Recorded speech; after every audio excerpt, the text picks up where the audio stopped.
술 마시는 문제. 가서 술 취하지 말라 그랬잖아요. 제가 그런 얘기 하거든요. 아니, 목사님 언제 술 마시지 말라 그랬냐, 술 취하지 말라 그랬지 않냐고. 그럼 제가 그런 얘기 합니다. 모든 일을 하나님의 영광을 위해서 하라 그랬는데, 그 술 먹으면서 정말 하나님께 뜨겁게 기도하고 영광을 위할 수 있는 술 먹으라 그래요. 젊은 청년들이 그래. 아니, 좀 춤추러도 좀 가고, 뭐, 춤장에도 좀 가고, 뭐, 요즘 유행하는 춤이 거기 가야 남자도 좀 만나고, 여자도 만나고 그럴 거 아니냐고. 제가 그렇게 얘기합니다. 가라! 가는데 그 속에서 뜨겁게 성령으로 충만할 수 있으면 가라고 합니다. 술 먹지 말라 그러냐? 뭐, 핑계가 많아요. 취하지 말라 그랬지 않냐? 뭐, 여러 가지 많은 얘기를 해요. 그러면서 뭐라고 얘기하면, 아이, 목사님, 정말 예수 믿는 사람이 정말 영혼을 구하려면 인간관계도 맺어야 되니까 술 안 먹고 그러면 인간관계 다 깨어진다는 거예요. 사회생활 못한다는 거예요. 여러분, 하나님은 사회생활 잘하라고 말씀하신 적이 없어요. 믿음으로 살라 그랬어요. 할렐루야. 여러분 잘 보세요. 하나님은 성공하라고 말씀하신 적이 없어요. 믿음으로 살라고 말씀하셨어요. 믿으시면 아멘. 그렇죠? 그러면서 뭐라 그러냐면 어떤 경우는 또 마음에 찔리니까 하나님 앞에 이렇게 기도해요. 하나님 아시죠? 저는 정말 먹기 싫었는데 할 수 없이 먹었다고. 하나님을 자꾸 설득하려고 하는 거예요. 여러분, 하나님이 어떤 것을 깨닫게 하시고 어떤 말씀을 주시면요, 하나님은요 설득당하실 분이 아니에요. 여러분, 하나님에게 설득당하실 수 있는 여러분들 되시기를 주님의 이름으로 축원합니다. 마치 이런 모습을 보면 성경의 창세기에 나온 가인의 모습을 보는 것 같지 않으세요? 우리의 모습 속에서 하나님 묻습니다. 네 동생이 어딨냐 그러니까 가인이 뭐라 그래요? 내가 내 아우를 지키느냐니까 하나님이 몰라서 묻는 거예요? 아니에요. 하나님 알고 계세요. 자기가 죽였어요. 어디다 묻은지 알아요. 근데 가인은 뭐라 그러니까 하나님, 내가 내 아우를 지키는 자니까. 반면에 보세요. 다윗. 전 다윗을 굉장히 사랑합니다. 제가 제 영어 이름을 지을 때 데이빗이라고 지을까 피러라고 지을까 제가 많이 생각하니까 데이빗은 음악을 잘하더라고요. 그래서 내가 데이빗은 나하고 좀 안 맞는 것 같아. 사랑하지만. 그래서 피러, 내가 맞는 것 같아요. 제 영어 이름이 피러예요. 미국 사람들이 피러 킴 목사님 어디냐 그러면 저예요. 여러분, 다른 목사 아닙니다. 내가 내 아우를 지키는 자니까. 근데 다윗은 어때요? 나단 선지자가 가서 하나님이 죄를 끄집어 깨닫게 합니다. 다윗이 어떻게 합니까? 반문하든가요? 설명하든가요? 그렇지 않습니다. 다윗은 그 자리에 무릎을 꿇고 내가 여호와께 범죄하였나이다. 할렐루야. 하나님이 회복시키시는 거예요. 회복시키시는 거예요. 여러분, 하나님을 설득하려고 하지는 않으십니까? 여러분, 잘못입니다. 오히려 자신의 잘못을 인정하고 자신의 모습을 인정하고 순종할 힘을 달라고 기도하실 수 있는 저와 여러분들이 되시기를 바랍니다. 여러분, 예수님이 이런 말씀하셨어요. 하나님 앞에는 병자의 모습으로 서야 합니다. 예수님이 그랬잖아요. 건강한 자에게는 의원이 쓸데없고 병든 자에게야 쓸데있느니라. 누가복음 5장 13절에 이렇게 말씀하셨습니다. 여러분, 하나님이 모세를 쓰실 때 모습을 또 잘 살펴보세요. 그러니까 우리가 회복을 위해서는 하나님을 설득하려고 하는 것을 버려야 합니다. 내려놓아야 합니다. 하나님의 말씀에 순종해야 합니다. 그래 우리가 회복되는 거예요. 두 번째는 뭡니까? 하나님이 모세를 쓰실 때 모세의 조언을 구하거나 모세에게 요청한 일이 없다는 것을 여러분 눈여겨보아야 합니다. 오늘 집에 돌아가셔서 3장과 4장 모세를 부르시는 장면들을 한번 시간이 나시면 잘 묵상하면서 읽어보세요. 여러분, 하나님이 모세를 부를 때 야 모세, 이렇게 하는 데는 어떠니 저떠니 하나님 조언을 구하거나 어드바이스를 구하거나 모세의 의견을 구한 적이 없습니다. 그냥 모세를 부릅니다. 어느 날 갑자기, 그날도 모세는 똑같은 평상의 삶을 살고 있는 가운데 하나님이 나타나셔서 모세를 부릅니다. 왜 그랬을까요, 여러분? 하나님은 여러분, 어떤 분들은 성경을 잘못 보면 하나님이 굉장히 무례하신 분인 것처럼 하나님이 그냥 막 부르고 그냥 아무것도 아닌데 그냥 안 한다는데 그냥 강제로 하시는 거죠. 하나님 그렇지 않아요. 하나님 인격의 하나님이세요. 믿으시면 아멘. 하나님 굉장히 젠틀하신 분이십니다. 많은 사람들이 은혜를 받을 때는 간증을 잘못 들어가지고 그냥 뭐 나는 아닌데 갑자기 그냥 막 불이 내려가지고 뭐 그랬다 그러는데 사기일 경우가 상당히 많습니다. 성경이 그렇지 않아요. 하나님은 항상 인격적으로 물으십니다. 하나님 부르세요. 근데 하나님이 오늘 모세를 부르실 때에 그 젠틀하신 분이 어떻게 보면 그냥 막무가내로 부르시는 것처럼, 여러분 그 메시지를 통해 우리에게 주시는 암시하시는 하나님의 뜻이 뭔지 아세요? 하나님이 모세를 부르셨다, 모세를 그냥 의견을 묻지 않고 부르셨다는 이유는 무엇이냐면, 하나님은 모세를 부르실 뿐만 아니라 그 부르심에 합당한 필요한 능력도 주심을 약속하시는 거예요.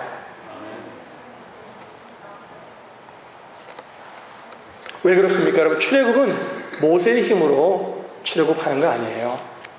하나님의 힘으로 하는 거예요. 여러분 잘 보세요. 모세의 삶을 우리의 삶에 적용해 보십시오. 여러분과 저의 삶은 여러분과 저의 힘으로 사는 게 아니에요. 하나님의 힘으로 사는 거예요. 할렐루야. 여러분, 모세를 부를 때 능력도 함께 주어있다는 약속이 있는데 모세는 그것을 깨닫지 못한 거죠. 그래서 3장 11절에, 아까 우리 3장 10절 읽었잖아요. 11절에 이렇게 모세가 반응한 겁니다. 우리 한번 다 같이 읽어볼까요? 시작.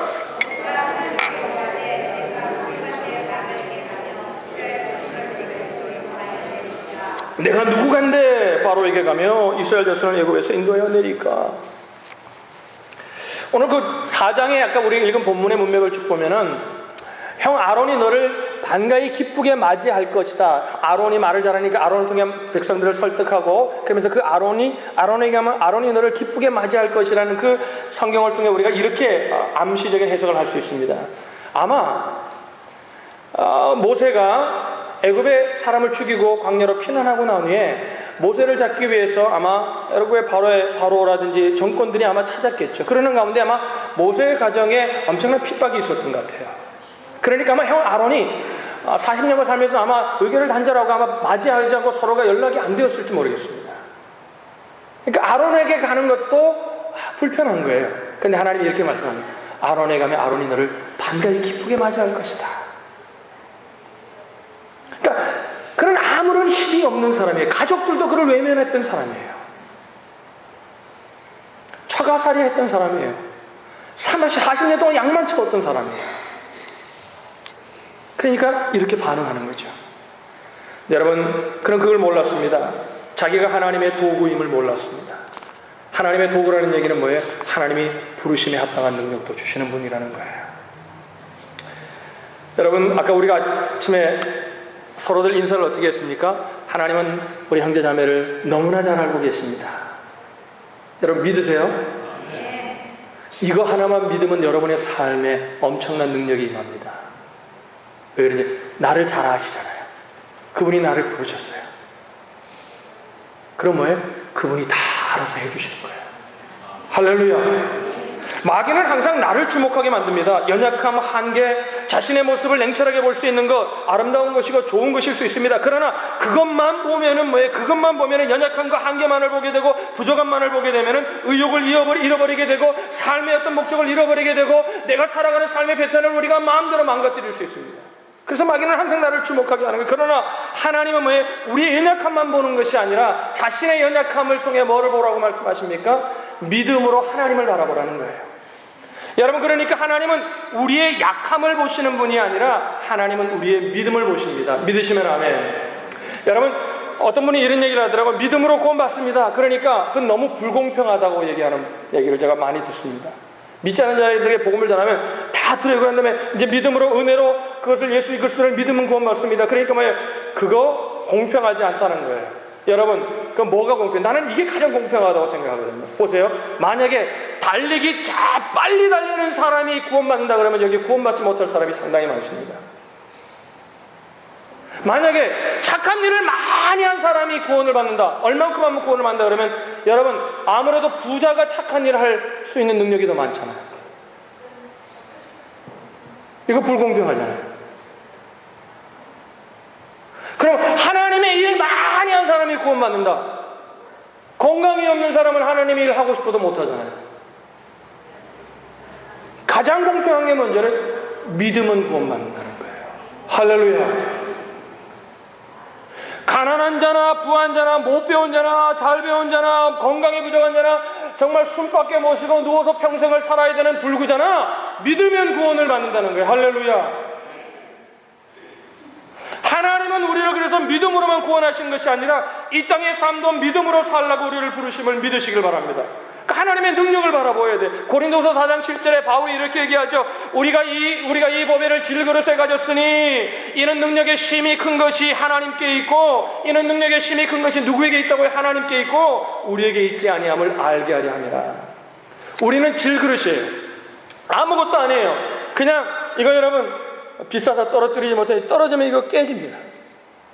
조그마한 일에도 상처를 받고, 조그마한 일에도 우리는 무너지고, 조그마한 일에도 우리는 이건 믿음에 못 믿겠다고 우리는 원망하고, 우리는 질그릇과 같은 연약한 인생입니다. 그러나 여러분, 이 질그릇 속에 예수 그리스도의 보혈이 담겨 있는 거예요.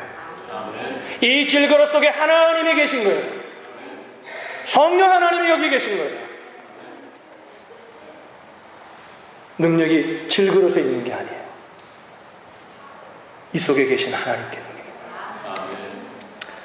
능력은 내게 있는 것이 아니라는 거죠.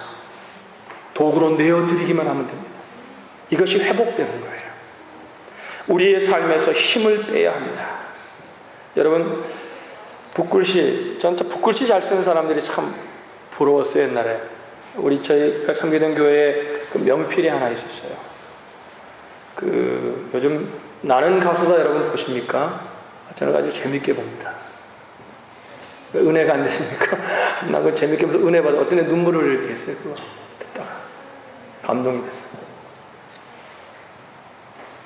안 좋은 표정들이. 저는 이런 생각이었지. 가수도 세상의 노래를 부르는데 저렇게 정열을 쏟아부는데 우리는 찬양 부를 때 저렇게 부르면 안 될까? 그러면서 은혜를 받아요. 근데 그 나가서에 나온 조모라는 가수가 이름을 잘 기억 못하는데, 음유 시인 가수라는 조모라는 사람이 나와요. 그 아버지가 조통달이라고 이 명창 명인이거든요. 저희 교인이었어요. 저희 교인은 그런 좀 예능적인 재능을 가진 분인데 또 붓글씨를 잘 쓰는 그분의 이름이 뭐였는데 아주 한국에서 내노라는 이 명필이에요. 근데 그분이 1년에 한 번씩 목회자들에게 이렇게 글을 하나씩 이렇게 성경을 하나 써가지고 이렇게 주곤 하셨는데 저희 집에도 찾아보면 있을 거예요. 글씨 잘 쓰는 사람이 부러운데 여러분, 글씨를 처음에 쓰는 사람이 글씨를 잘 쓰려면 어떻게 되는 줄 압니까? 명필이 내 손을 딱 잡으면요, 이렇게 어떤 데 이제 이렇게 시범을 보이는데요, 손에 힘을 주면요, 내가 손에 힘을 주면요, 아무리 명필이라도 그림이 삐뚤삐뚤 나와요. 근데 여러분, 그럼 뭐라 그러냐면 이 명필이 힘을 빼라 그래요. 내 손에 그냥 기대기만 있으라 그래요. 이렇게 대고만 있어요. 딱 대고 잡으면요, 쫙 쓰면요, 기가 막힌 글씨가 나옵니다. 제가 왜 이 얘기를 드리냐면 여러분, 자신의 힘을 빼야 할 때가 많아요. 하나님께 내어드리는 인생이 되어야 될 때가 많습니다. 순종을 통해 일하시는 하나님을 경험해야 될 때가 많습니다. 단순하게 믿고 단순하게 기도하고 단순하게 전하고 단순하게 순종하면 하나님이 역사하실 일이 너무나 많은데 우리는 너무 복잡해요. 자기 힘이 너무나 들어가 있어요. 생각하고 고민하지 말라는 얘기 아니에요.